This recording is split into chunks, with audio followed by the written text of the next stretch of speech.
ఆరోగ్యానికి యోగా, మనశ్శాంతికి ధ్యానం. ఈ రెండింటినీ సమాజానికి అందిస్తూ ఆధ్యాత్మిక సేవలో ముందుకు సాగుతోంది శివసాయి పిరమిడ్ ధ్యాన మందిరం. 2012వ సంవత్సరంలో ప్రారంభమైన ఈ ధ్యాన మందిరంలో ప్రతిరోజు ఉదయం మరియు సాయంత్రం 2 పూటలా కార్యక్రమాలు కొనసాగుతున్నాయి. కింది హాలులో ఆరోగ్యం కోసం యోగ సాధన, పైన ఉన్న పిరమిడ్లో మనశ్శాంతి, ప్రశాంతత కోసం ధ్యాన సాధన నిర్వహిస్తున్నారు. ప్రతి సంవత్సరం 2 సార్లు సప్తాహం పేరుతో 7 రోజుల ప్రత్యేక కార్యక్రమాన్ని నిర్వహిస్తున్నారు.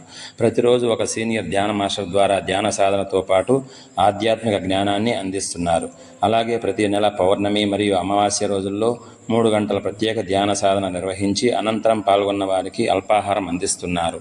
ఇలా యోగా, ధ్యానం మరియు ఆధ్యాత్మిక జ్ఞానం ద్వారా సమాజానికి సేవలు అందిస్తోంది శివసాయి పిరమిడ్ ధ్యాన మందిరం.